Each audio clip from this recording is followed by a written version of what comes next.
Pasukan Hizbullah kembali menargetkan pangkalan Angkatan Udara Israel pada Selasa 12 November 2024 lalu. Serangan itu dilancarkan dengan menggunakan roket salvo canggih, menargetkan pangkalan udara Hahotrim di selatan wilayah pendudukan Haifa. Diketahui pangkalan udara Hahotrim ini merupakan kunci kekuatan tempur Israel yang menyimpan peralatan militer dan perakitan mesin hingga transportasi IDF.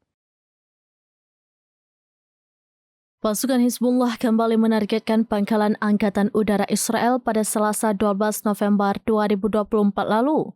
Serangan itu dilancarkan dengan menggunakan roket salvo canggih yang disebut pakar sebagai amunisi perlawanan tanpa batas. Hizbullah menargetkan pangkalan udara Hahotrim yang merupakan kunci kekuatan tempur Israel, di mana pangkalan tersebut merupakan tempat penyimpanan peralatan militer, alat transportasi, dan perakitan mesin militer Israel atau IDF. Pangkalan Hahotrim berlokasi di selatan wilayah pendudukan Haifa, sekitar 40 km dari perbatasan antara Lebanon dan Palestina. Mengutip Tribunnews.com pada Kamis 14 November 2024, serangan ini adalah bagian dari rangkaian operasi Khaibar yang ditujukan pada markas intelijen dan lokasi strategis Israel lainnya.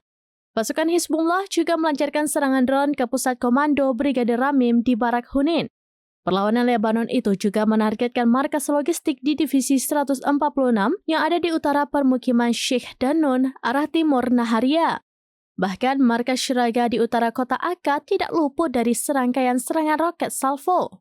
Terbaru, pangkalan udara Tel Nov di selatan Tel Aviv juga menjadi sasaran roket-roket Hizbullah.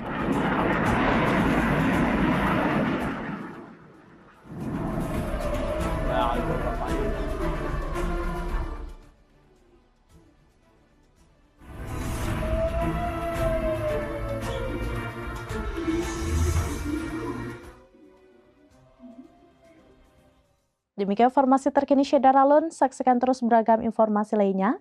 Coba like dan share seluruh akun serambinews.com. Download Tribun X sekarang, menghadirkan lokal menjadi Indonesia.